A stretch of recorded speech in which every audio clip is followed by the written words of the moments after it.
Now, as we've been reporting, many Rohingya Muslims have fled to Bangladesh since the start of Burma's latest army crackdown in Rakhine State. 370,000 people, according to the UN.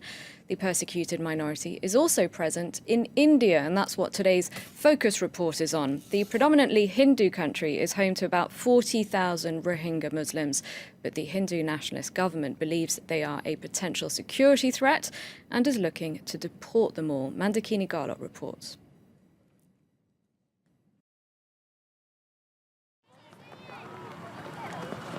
For members of the Rohingya Shining Stars, football is a welcome distraction from their difficult past. All of them fled Burma a few years ago in the face of rising violence, hoping that India will offer a fresh start. When we first arrived here in India, we decided to gather football enthusiasts within our community, and we formed this club. But now that in the news we keep hearing that we might be kicked out of the country, well, playing football is helping us release the tension and not to think too much about it. Their worries have multiplied following a controversial statement by India's Interior Ministry. They are illegal immigrants in India. Deportation has to be through a legal process. After the football match, Ataullah returns home to this refugee camp in New Delhi. The 50 Rohingya families that live here have no access to running water or a toilet. Thanks to a local NGO that has loaned them the land they live on, they get by with the bare minimum. Like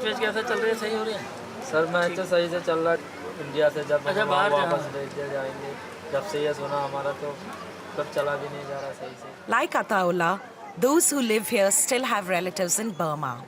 But lately, they have been unable to contact them. Ataullah recalls that he was playing football when the Burmese army opened fire on his village in 2014.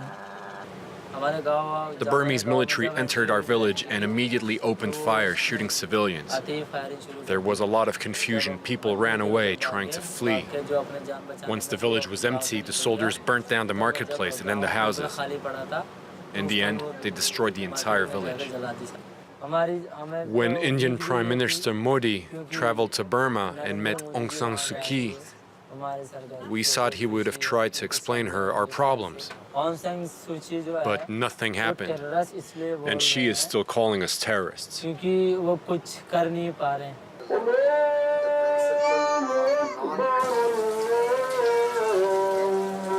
Instead, in a meeting with Aung San Suu Kyi, Indian Prime Minister Modi refused to condemn the violence against Rohingyas and affirmed India's support to Burma to fight the terrorist threat. India's controversial position on the Rohingya crisis and threats of deportation have led to protests in New Delhi.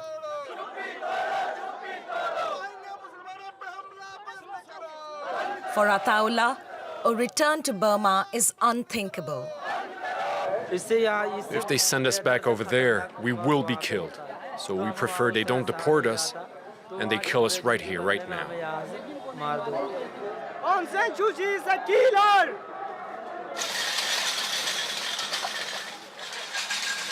Their plea for help has been heard by one of India's most prominent lawyers, who's currently fighting a case against their deportation in the country's highest court. Prashant Bhushan believes that deportation is illegal under international law. The principle of non-refoulement requires that such people who are refugees from a country where they are facing severe threat of life and liberty cannot be repatriated or sent back to that country. It's really quite remarkable that the same minister who has been saying that these Rohingyas will be deported back has been saying that India will welcome all non-Muslim refugees. Regardless of the outcome of that case, the Rohingya are often unwelcome in the communities they live in. For instance, in this camp near New Delhi, 8 people were violently attacked by a group of Hindu extremists when they were preparing to celebrate Eid. We had just bought 2 buffaloes for Eid. They were tied outside, right over there. But a group of Hindus came over asking us not to sacrifice the animals. Soon they were beating us with clubs and stabbing us with their knives. Of the 40,000 Rohingya asylum seekers settled in India, over 16,000 have been recognized as refugees by the United Nations. All of them fear that they could be deported at any moment.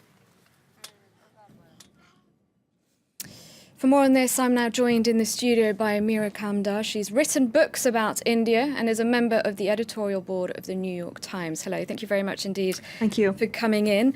Could you start off by telling us a little bit more about how the Rohingya Muslims are treated in India? Well, in India, you saw a little bit in the clip that we just saw about how they can be vilified by local Hindu communities. But that's true of all Muslims in India at this point. There's been mounting attacks on Muslims in India since the election of Prime Minister Narendra Modi in 2014. Mob attacks, vigilante justice, especially against anybody suspected of eating beef, and Muslims are just automatically assumed to be in that category. So the Rohingya find themselves in a country where anti-Muslim sentiment has grown markedly in the last few months, and they're swept up in this. Apart from obviously being rattled, as we saw in the report, they're very worried about what's going to happen to them. Have we seen any immediate effects yet of this talk of deportation? Well, I mean, I think my point of view, and this is my personal point of view, not necessarily that of the New York Times, is that this is really a political kind of announcement that they're going to deport the Rohingya. The Rohingya are stateless persons. They're not recognized as citizens by Myanmar. So I don't know how Myanmar would accept them back. And the minister has said, no, we'll do this formally, et cetera, et cetera. So I think it's more a message to the government's right-wing Hindu base that this government will not stand for an infiltration of more Muslims, and this equation of all Muslims are terrorists, saying that they have to be deported because of a terrorist threat, when these are really refugees who fled for their lives, is coherent with the equation that they've made about Indian Muslims, that all Muslims are terrorists. I mean, Muslim equals terrorist is a message. Where does that come from? Well, I mean, it's not a message that's unique to India in the world right now, but certainly the demonization of the Muslim minority has been on the rise in India in the last couple of years. Now, what chances there's a case being mounted against the effort of the government to deport Rohingya Muslims? What chance does it have, especially considering that India hasn't signed the UN Refugee Convention? Well, as Prashant Bhushan, the lawyer we just heard from, has made the case in his argument to the Supreme Court, it's not just international law with regards to the principle of non-refoulement, where India has an obligation, but India's own constitution has articles protecting life, for example, life of all people in Indian territory, not just citizens, which this deportation order would also appear to violate. So on that ground as well. I personally would not be surprised at all if the Supreme Court rules against the deportation. It has shown itself to be independent of the government quite recently with a ruling on privacy, for example, on the right to privacy, which was a spectacular ruling. And this would actually be a solution for the government, which is coming under more and more pressure because of the scale of this refugee crisis. Bangladesh has let India know that it's not happy with India wanting to deport the 40,000 India has, when Bangladesh has just taken in 370,000 in the last few weeks. And Bangladesh is an important ally of India in the fight against terror. It's very interesting because yesterday, although, as your report pointed out, when Mr. Modi met Aung San Suu Kyi in Myanmar, he really backed up the Burmese government's line on the Rohingya. But yeah, I believe it was yesterday, quite recently, a new statement was issued on the situation by his government that for the first time referred to Rohingya refugees, and I think that's a sign of a bit of a softening.